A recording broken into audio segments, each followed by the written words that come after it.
much for coming. We are so excited today to have an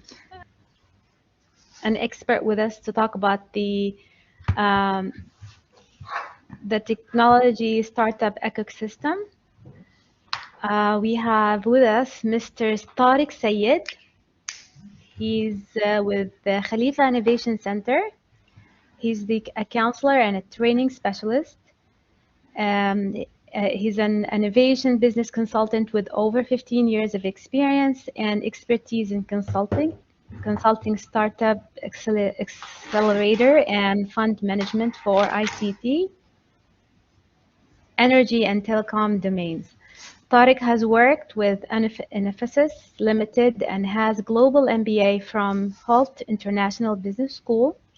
He was influential in help drafting the Startup Club chapter in 2013. So we are so honored that you're with us, Mr. Tariq. The floor is yours. Thank you so much.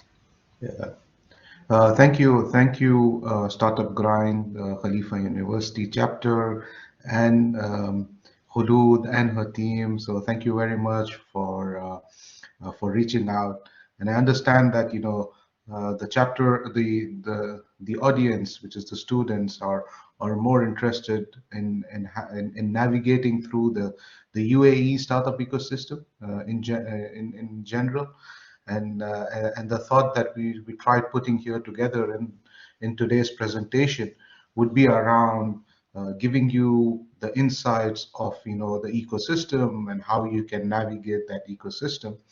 And this is specifically to do with the UAE, which is Dubai, Abu Dhabi, all the seven Emirates, and also focusing on the technology aspects, because technology startups are the way forward, and a lot of technology scales up faster, and the ecosystem that comes by brings in those insights as well from all across different geographies to UAE. So without without further ado, I'll go ahead and uh, and and just give you a brief introduction of who I am. I'm an engineer, so I can relate to a lot of you engineers here. So feel free to have, at the end of the session, we'll have a Q&A.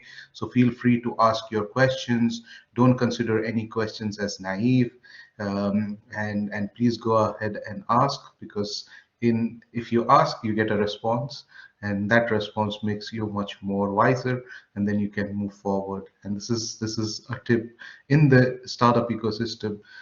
You need to be vocal, you need to be much more proactive, and not sit down and just wait for things to happen. Being a business analyst, so I've started working on the business side of things post my engineering, then did my MBA, specifically focused on innovation. Then worked for a boutique innovation consulting firm in Dubai, as a business consultant. So I've worked with a lot of government, semi-government entity. In that process, I was the program director of Turn 8, which was the first uh, corporate accelerator in the UAE. And then we moved that into a fund. It's a $60 million fund based out of the US. And post that tenure, I moved to KIC, which is also associated with Khalifa University in a way. So one of the founding partners is Khalifa University.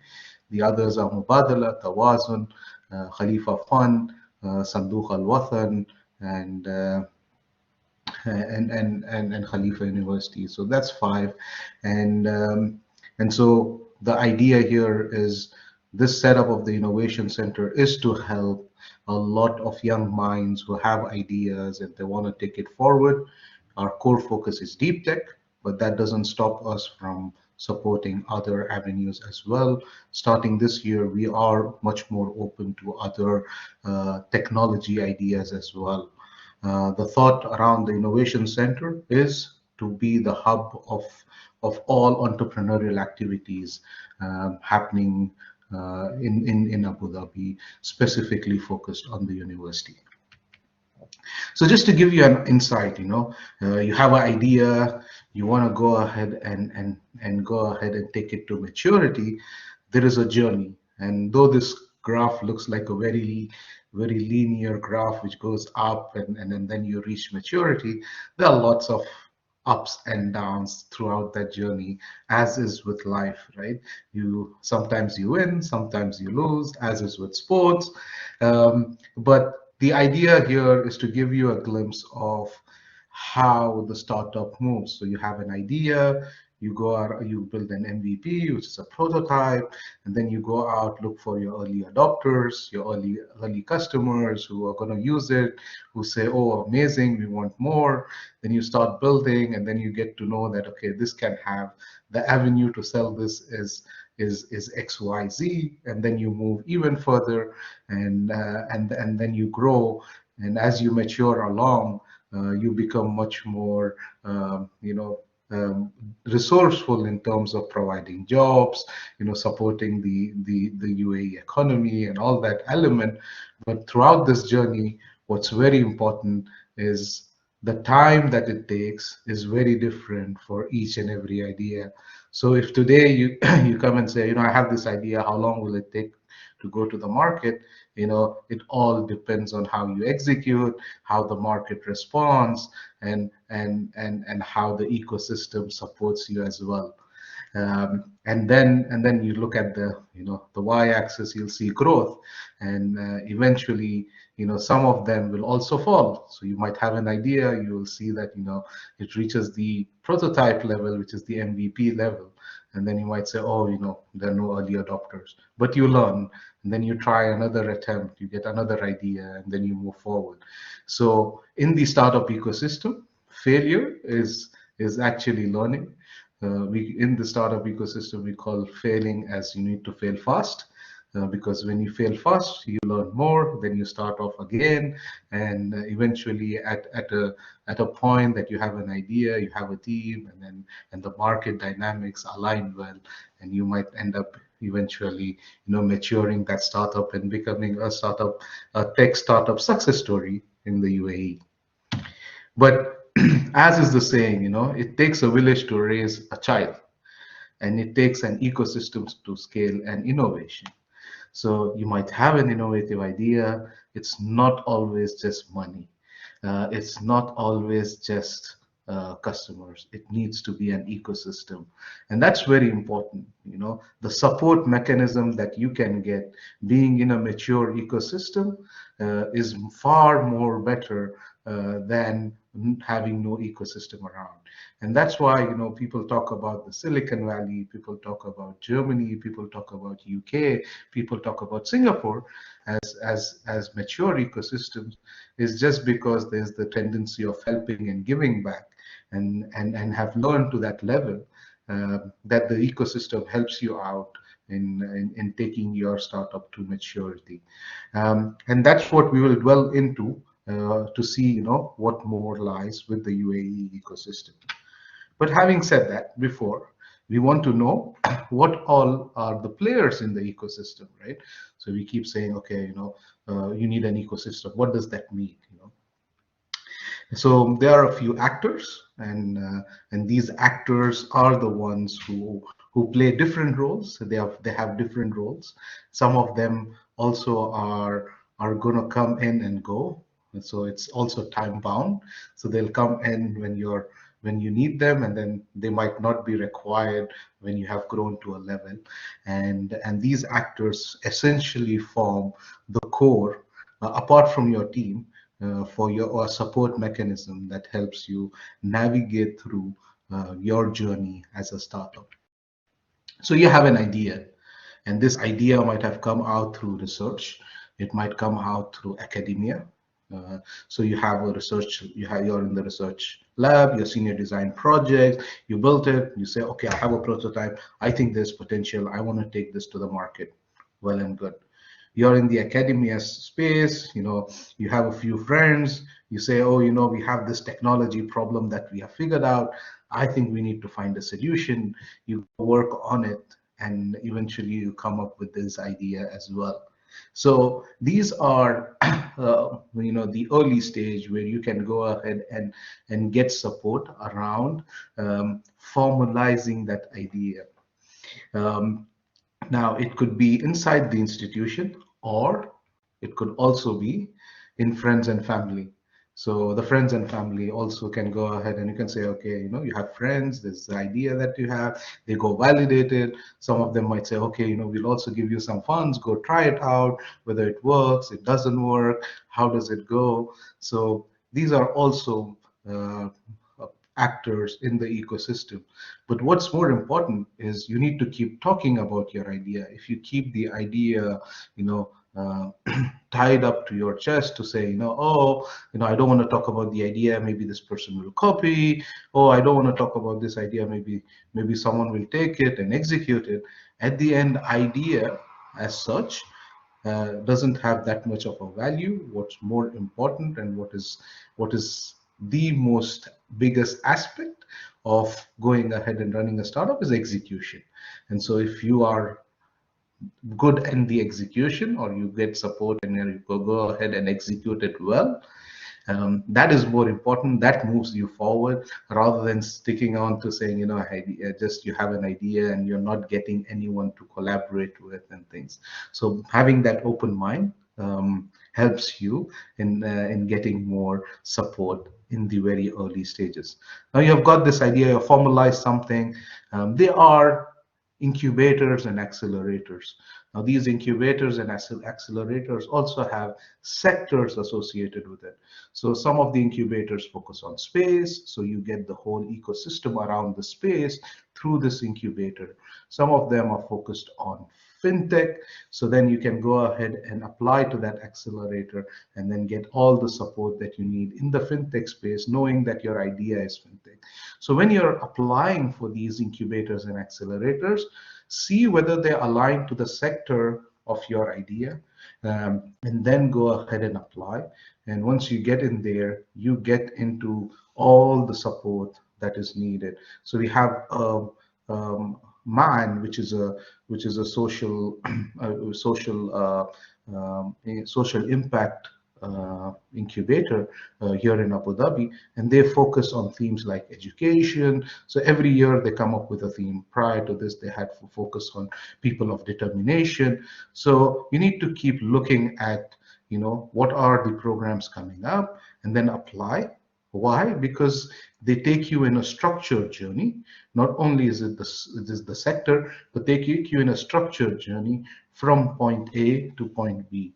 So they take you, for example, you have an idea now, you have a bit of a prototype, then they might give you funds, which are grant or an equity, and then they take you a little bit more forward. They make you present well. You go pitch in front of an audience as a demo day.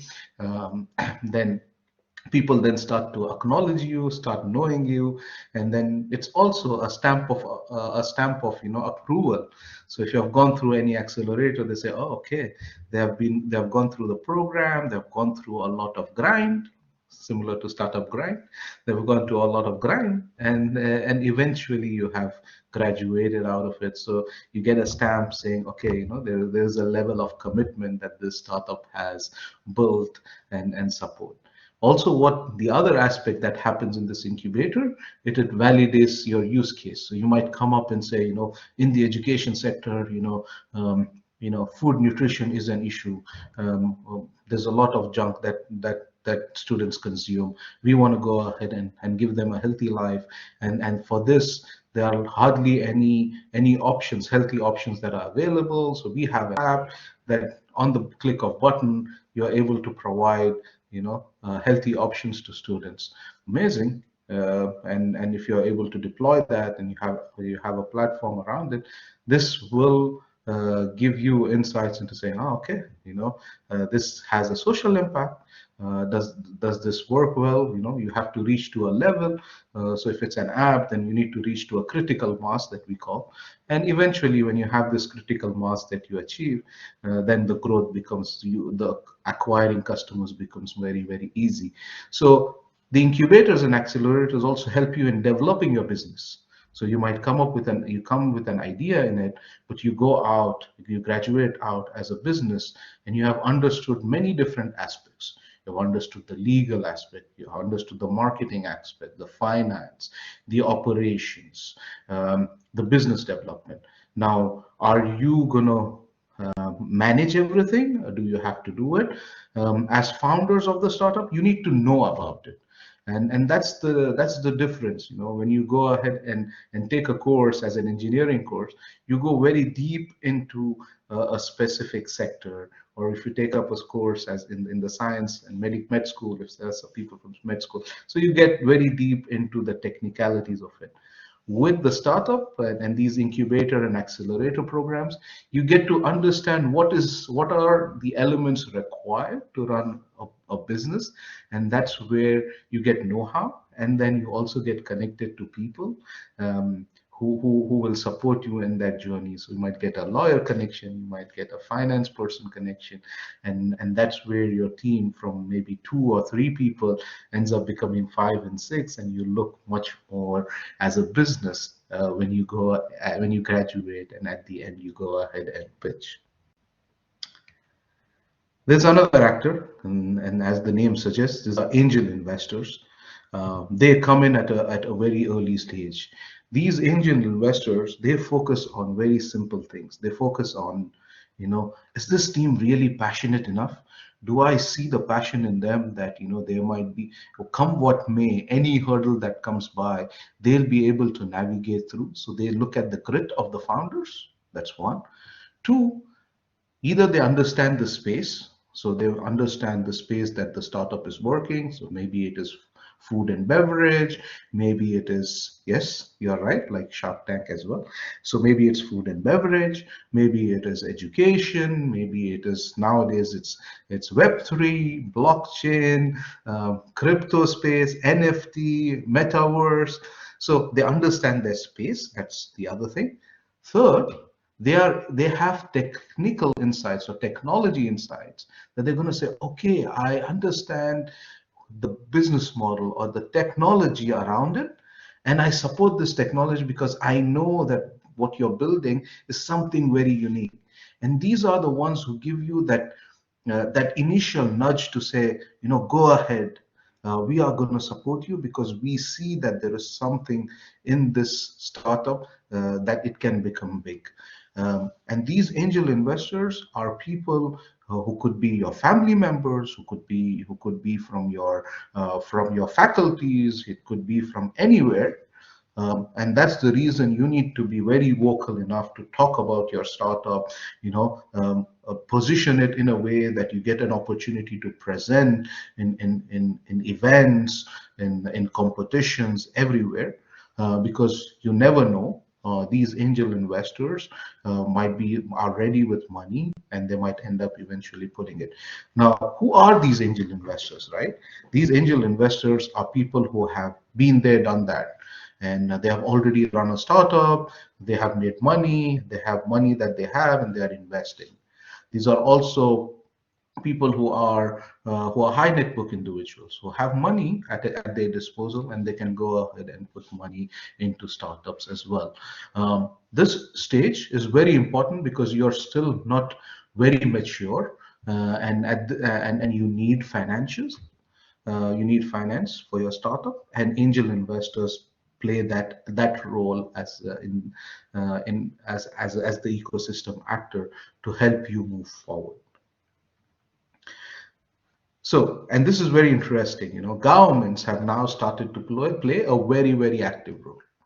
What we have started to see is that governments are able to provide you with support mechanisms where you can go ahead and get grants, you can go ahead and get support, and they don't want you to go ahead and execute something and not get the government support. So they are much more welcoming. One of the actors in the government space is Department of Health in Abu Dhabi.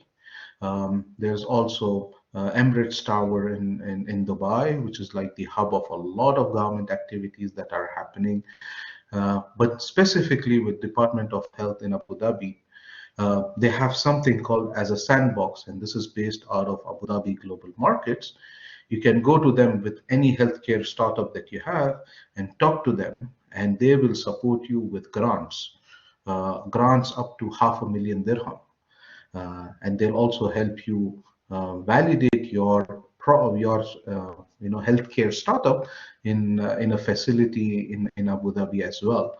So this is just one example. All the government entities since 2015 in the UAE have an innovation division, and they are much more welcoming as well. So if you believe that your idea is something around, B2B, where, for example, you can go ahead and get government support, these innovation divisions inside those government entities are the place to go and tap into, and they understand where the idea will fit in. So they'll not only help you with the startup, but also they'll help you connect with the right personnel inside the government entity. So keep it, ADDC, for example, and they might be able to actually help you get the right person who will end up eventually supporting you and doing that. All this requires you to go out and talk. It also requires you to understand at what time, who you need to approach. So all these are the timeline, and where your growth stage is very important in when you're reaching out to them. So if you reach out early, then you might not get that support that is required, but you will learn a lot. But you need to know what is the right time. So when you start interacting with them, you get to know, okay, if I reach XYZ level of maturity, I think I can go back and tap into these government support mechanisms as well. Now, last but not the least, is you need a mentor or an advisor, and this is very important. Why you mentor an advisor?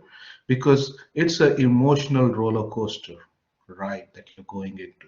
So when you go into a startup and then you're starting to build something, you might have ups and downs, and you need a sound, mature board to go ahead and bounce your ideas as a team, as an individual, and things. Now these mentors are people who have been supporting startups and have the understanding of the kind of support you need. So they'll open their connections. They'll say, oh, for your specific thing that you're doing, I know this person who will be helpful. I know that person who will be helpful. Why don't you look at navigating it this way? For your specific startup, these are the options that lie ahead, and how do you go ahead and tap into those options? So all these advice, which are business related, would be provided by the mentor. Also, they might be people who are your angel investors as well, who are mentoring you and guiding you. So these are people you need to keep as well wishers, and eventually you want them to also then go ahead and give a, a very you want to give them some stake in the startup eventually as well, because they are playing a very long game in your startup. So having said that, we go ahead and look at the UAE startup ecosystem, right? And these are the actors that exist. You have accelerators and incubators. So if you look from the left, the first logo is of Shira. This is an incubator based out of University of Sharjah, and now they are in the Science and Research Park as well. Then you have Dubai Future Accelerator, which is based out of Emirates Tower in Dubai.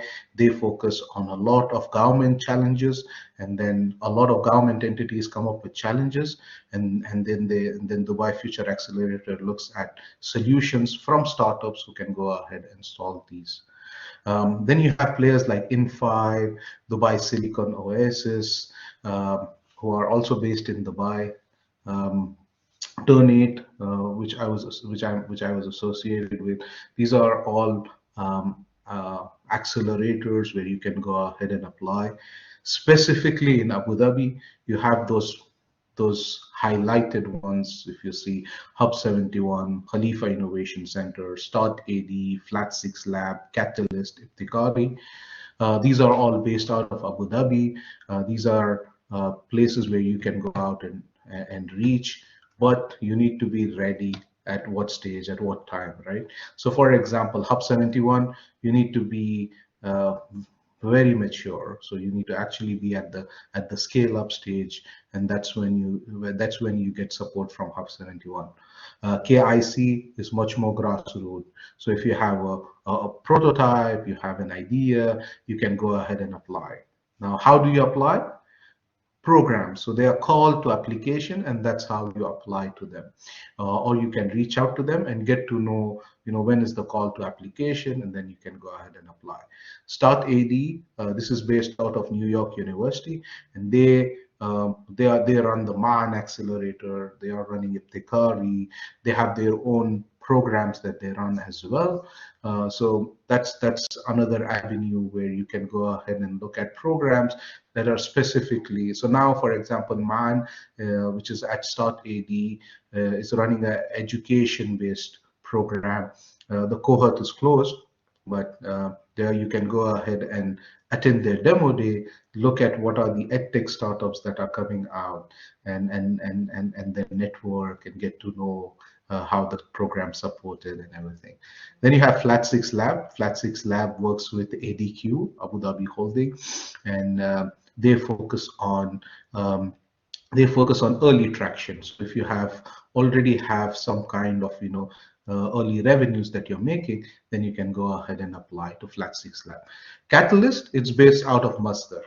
And they are a collaboration. Catalyst is a program of Masdar and BP, British Petroleum, and they specifically focus on sustainability and anything to do with renewable energies and things like that. So they are focused on diversifying their portfolio, anything to do with climate change, sustainability, any diversification in the oil and gas sectors. So they are looking at anything to do with green and everything. So you can go ahead and apply there as well. Now these are the core where when you have an idea, you can go ahead and reach out, get support and things. Now there are some VC funds, and these VC funds are predominantly based out of Dubai as their office, but they do connect with all these incubators and accelerators. So they all attend the demo days. They're all networking. So they support the incubators and accelerators, because eventually what comes out of incubators and accelerators, the VCs keep an eye on it and say that, okay, when they grow to X amount of revenue, we might be ready to invest and things.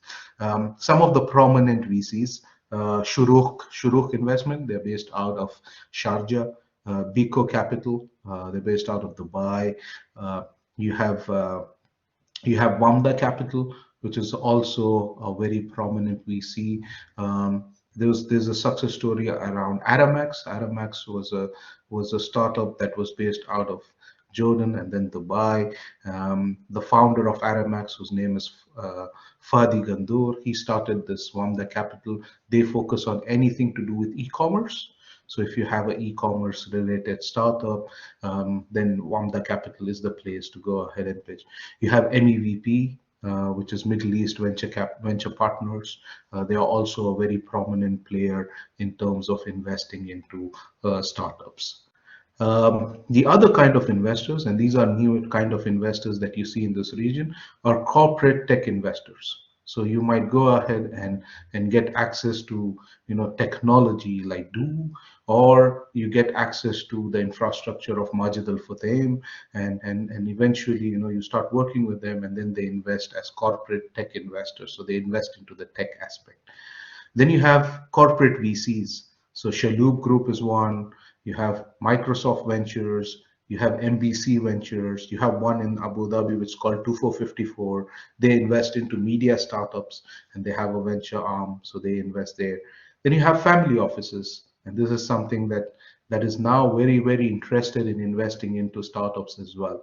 You have Altair Group, you have Dhabi Holding, Crescent Enterprise, Rimco, and one of them, which is Dhabi Holding, is based out of Abu Dhabi, and they are very flexible. So the family offices act like they might be coming very early as well. So they can come in as an angel investor kind of a support. They might also come in as they might also put in big amount of money as well. So they are very flexible. And if, for example, it's a product that works well with the businesses that the family offices are running. So like, for example, there's a family office that runs the Rotana groups, and anything that you do with hotel and hospitality, if there is something to do with that, then the family office invests, and they also go ahead and deploy on all these hotels. So with family offices, you not only get funds, but you get access to their businesses, and you can grow your startup as well. So that's like a double whammy for you. Then you have crowdfunding platforms. Some of these crowdfunding platforms like Eureka, Venture, and Beehive. So crowdfunding platforms where you can go ahead and list your idea. They have their checks and balances that they do in terms of knowing what the idea is, what stage it is, who is supporting it, and everything. Then they list your idea on the platform, and then crowd, like anyone from the crowd who is registered as an investor in the platform, can go ahead and put money. So it's crowdfunding. That's how the name comes by. And a lot of people can pool in. So if you're looking for 100,000 dirham, then 10 people will put in 10,000 dirham, and that's how you can raise 100,000 dirham. Some of the startup use crowdfunding platform as a marketing tool. So they go ahead and not only look at it as raising funds, but they promote it. So they say, oh, see our startup is listed in this crowdfunding platform. Go have a look and things. So it becomes much more a marketing tool where they get to know more about you, and eventually, maybe not in that funding cycle, but later on you get funding around. Then you have specific VCs, which are growth VCs. They come in very, very specific when you're almost there as a very mature startup, and then they come in and put in money. ADQ is one, Mubadala is one. You have the Abraj Group. You have others like the Delta Partners, Samina Capital. All of these come in at a very mature stage, and at this stage, they look at you as exiting out either as an IPO or getting acquired. So it's a very, very later stage. In terms of startup funding rounds, if we talk about it, it's like Series D and beyond. So this very mature. Then you have some micro VCs, and these are interesting players, micro VCs, because they focus specifically on investing. They put in a very small size of money, something similar to angel investors, but these are institutions. So Sandukh Al Watan, based out of Abu Dhabi, does this. You have Mina Venture Investors, then you have Smart Start. So there are a few micro VCs who invest into you. So they invest as an institution, but the size of money that they invest is very small. So they're almost like angels when they invest into it. Then you have angel groups. So this is a very good part about what's happened. So there are angel groups where people have applied and all the angels come together. They have these rounds of pitching that they do throughout the year. So one of the angel group that's based out of Abu Dhabi is called Venture Souk. Then you have one which is women specific, as the name says, Womena. And then you have Dubai Angel Investor, and then you have also Women Angels. So women angel groups are there. So these are high net worth individuals, serial entrepreneurs who want to go ahead and invest as a group. So they usually invest a bigger size of money rather than individual size. So it will be much more a bigger size of amount of money that you get. but you can go ahead and pitch at a very early stage. So if you have some kinds of, some kind of a revenue that you're making, then you can go to them and say, we're making revenue, we want to go ahead and pitch. They give you access to pitch to 50, 60 angel investors at one go. So that's a very good setup. And you should either go in there as an observer, see how it is, or reach out to people who have pitched in that angel groups as well. Then you have tech acquirers, and these are very interesting players. One of them, one or two who you can see there are Kareem and Noon. So what they do, they see that, okay, what you're building as an app or a technology is aligned to what we are doing, what they are doing in the mobility space, for example, Kareem, or in the e-commerce space with Noon. So what they do, they go ahead and acquire you. So you can go ahead and exit out because you're doing something similar, or something that Noon has planned or Kareem has planned, and they acquire the whole technology, and then they go ahead and absorb it inside. Recently, you might have heard about Noon acquiring Namshi, which is a fashion startup, because they were doing fashion e-commerce and Noon does e-commerce. So they got in them to be part of the Noon platform. So Namshi became part of Noon and things like that. So this is a nutshell. There's a lot more about the ecosystem that we can talk about, but we'll stop here and we'll go ahead and have some Q&As. Yeah.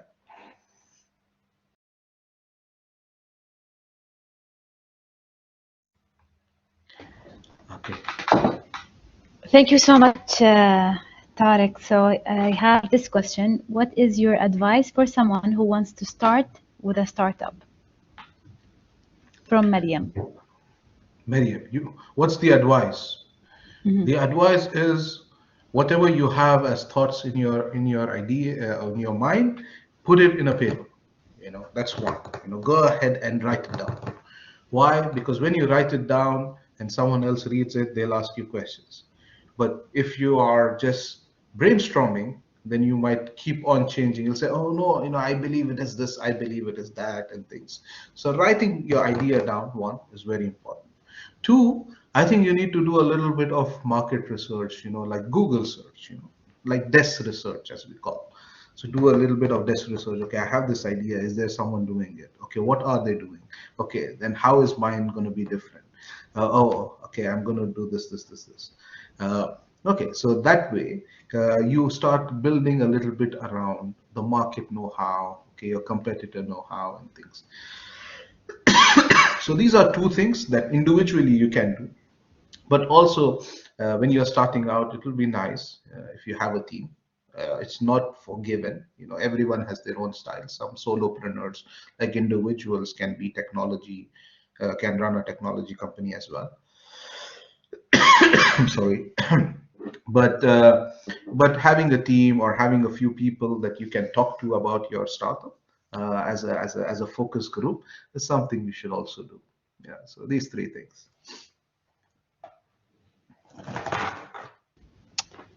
Okay, she said thank you. You're welcome, Mariam. Anyone else has any questions? You guys have any questions? It's you should take advantage of this of our. Okay, Abdullah said all clear.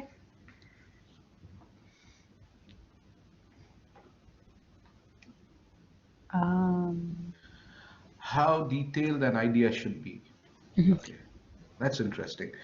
I think if you go okay, so if you go and search out, so you can on Google today, if you go search, what was Airbnb's investor deck or Uber's investor deck, you might be able to see, how they structured their presentation.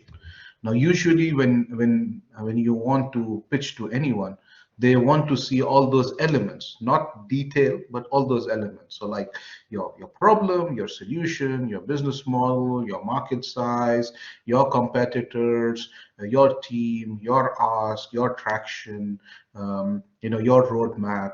And these are like bare minimum, like there are 10, 12 slides that are bare minimum that at least you need to have insights into. Uh, Now and your technology as well, so like, I'm a mobile app, I'm a website, I do this way, this is my technology, a little bit around that brief. How detailed an idea should be. Now, you don't want to put everything on the presentation, right? Then what's the point of you talking about it? So you put highlights over there, and then you have things that you can talk about it. So uh, details is up to you, how detailed you want it to be. But what is more important is the person in front understands your idea, and then whatever you intend, either you want support from that person, whatever kind of support, that is something. If they understood the idea, they can help you as well. So that's the level of detail that you can put through. Yeah.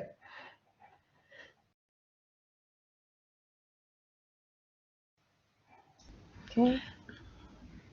Another question we have from Amna Tariq. She's saying, I would like to know if I have a project idea that is beneficial for the environment, what institutes can help to move it to the marketplace in Abu Dhabi specifically? Okay. So one of the good things about Abu Dhabi and about the UAE is there are a lot of competitions happening, a lot of competitions. So one of the best place for you to go ahead and pitch your idea is in these competitions. And if there is a competition happening, environment related, go pitch your idea there. But in terms of specifically institutions that you're looking at, Catalyst is the place that if you have an idea in the sustainability space, you need to reach out. What do you mean by marketplace? Can help to move it to the marketplace? You mean commercialize, right? If that is what you mean, yeah, that is what they'll help you out. As an incubator and accelerator, their core focus is that you need to be able to be a very move forward in your commercialization journey. And so yeah, that's how. But so you can either go to competitions or go to Masdar, or you can go to other programs that come by as well. So you don't need to go to one place. There are programs specifically related to environment. Like an Ibtikari can run it, or a man can run it, and then you can be part of those programs as well.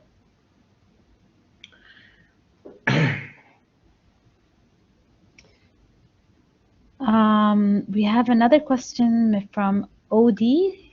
He's asking you to talk about your successful startups. Okay. So we had a start. So there's a startup. So there are many layers how these startups grow. So I'll give you a few when you talk about success story. One, there's a startup. I'll not name the startup. There was a startup that's in the technology space, and they were working with the government entity, and eventually the government entity absorbed them, and acquired them, and that's the way they exited out. There's another startup that started out in the e-commerce space, and they were doing like 30-minute delivery, and they were based out of Spain, and they eventually got bought up um, um, by a big player, and they exited out that way. There's another startup that started working with that was in the education space.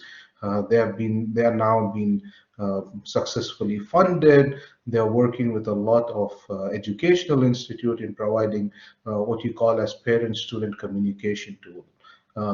So that's also a success. Now, if you talk about successful startup outside, Facebook, which is now Meta, started up as a startup. Airbnb, which started out as a startup, and now it's so mature. Uber started out as a startup. Careem, which is a success story for UAE because it was based out of UAE, started out as a startup in Saudi, and then they moved to Dubai, and they became a unicorn. Uh, Souk, which is now called which got acquired by Amazon, and it was became the Middle East arm of Amazon.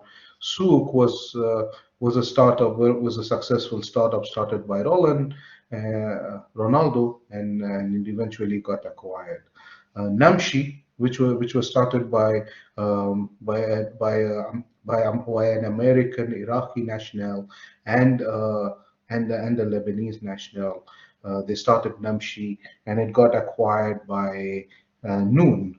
But prior to that, it got a lot of funding and was already acquired by MR and things like that. So all these are successful startups. They all have their own journey. UAE has a lot of startups that have moved up the ladder. Now, what you define as success is also again, very subjective.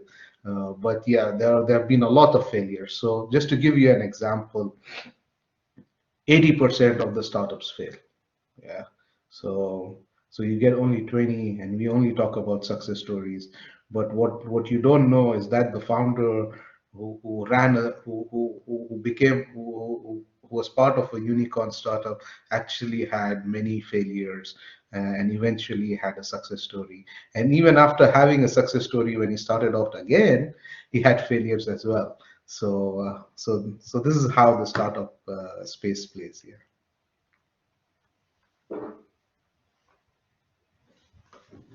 Okay. We have, what do you think are the most important qualities to succeed? That's from Mahra.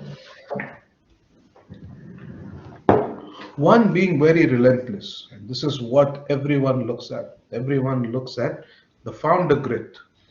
They say, okay, we'll invest into these individuals because even if market conditions change, these individuals will be able to find a way out and survive.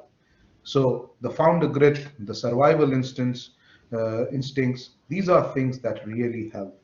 So if you can go ahead and get those, and you have people a very good support mechanism like ecosystem actors to surround yourself, I think you are in a very good space. Yeah, and those are the important qualities.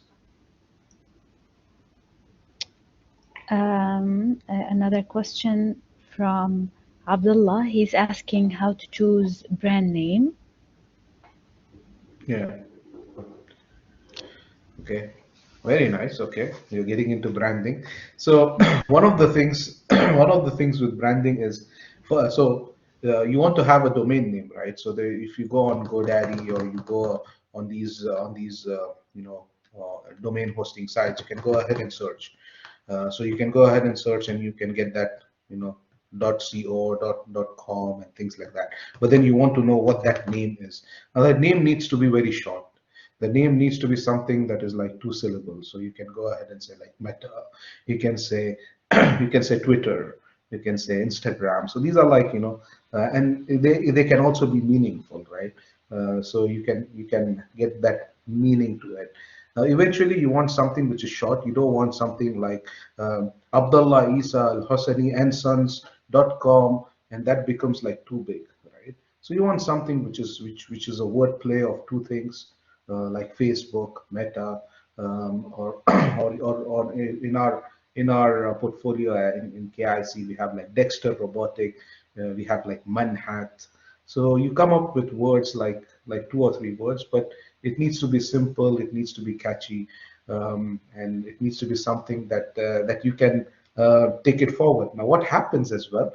You start off with something, and then you keep rebranding as well. And this is what a lot of startups do. You start up with a name, and then eventually you evolve, and you have a rebranded name and things like that. So that's something possible in the startup space. Yeah. Okay. Some of you guys are asking me if you can leave. If you have a class, please go ahead. You're welcome to leave. Um, I have a question also from Mariam. She's saying, if we are working as a team, how can we avoid having problems with our teammates? I mean, very, very good question, Mariam. I think I think you're preempting, or you have a startup. So it's a very, very interesting question.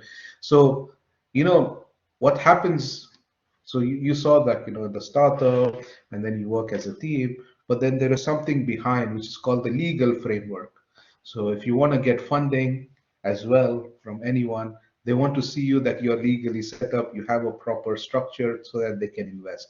Similarly, for your teammates and for things, you have something called as a as a founding partner agreement, a founders agreement. And so, you can go ahead and write saying, okay, as a founder, these are my responsibilities, these are your responsibilities, these many hours I'm going to spend, this is what I'm going to do. So you legalize it, and that will have less problems. Problems are something that's inevitable. You have to deal with individuals. This is one way. The other way is, before even you start into getting into those founding agreements and everything, you want to test and see whether the person whom you're working with is a long horse. Or it could be that you eventually end up finding out that you as an individual are not so passionate enough to take it forward as well. So you give something called as a testing period, and you start looking at, but you eventually want to legalize it and have a founder agreement. And that, when you have something in black and white, then you try to avoid those problems. Or if any problem comes by, then you decide how you want to reword those things and see those problems don't come by in the future. Thank you so much, Mr. Tariq. Actually, we have to close, given that a lot of students have to leave and they have a class. So thank you so much. Did I miss any question? Okay, so someone, Abdurrahman, is asking, what last question? How do I pitch an idea to potential investors without risking the idea being stolen? Very good question. This has two angles to it, right? One, people have experienced in ecosystem that, sometimes this idea that they talk about gets stolen, someone uses it, and things like that. Um, that's one aspect, and this is idea, right? What's also happened, what also is there, that, um, you need to do your due diligence on people who you pitch your things to.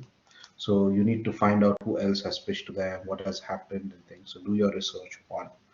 Two, you want to go ahead and have more than your idea, in terms of having it as a prototype. So when you have it as a prototype, you have features and things like that, then it helps. But this is something that happens everywhere where ideas get stolen. The other way of protecting yourself legally is, you can go ahead and say, okay, I want to sign an NDA and things. But having said all that, idea doesn't matter a lot. What matters is execution. And at the stage that you have your idea in, these investors, so that's where you need to know who to reach out to. You need to reach out to accelerators and incubators, which will support you at that stage. If you just have an idea and you pitch to a VC, they might be seeing 1,000 of these startups, and eventually, even if they invest in something similar, you might think that they have stolen your idea. But the whole startup ecosystem, these players have their own roles that they play. They have some mandates that they follow. So usually they are not into building startups, so that's not their focus. But having said that, there are always bad apples in the ecosystem. So you just need to do your research when you reach out to them. Okay, thank you so much, Mr. Tariq. I really enjoyed and learned. I'm sure all of our students did as well. Thank you so much. Thank you, guys. Thank you for joining. Thank you. Yeah. Thank you Thank very much, you. Khulud. And Thank you, thank Tariq. you, Startup Seriously, Grind. thank you. Thank Yeah, you. yeah. We Take care. appreciate your time and effort. Thank you so much.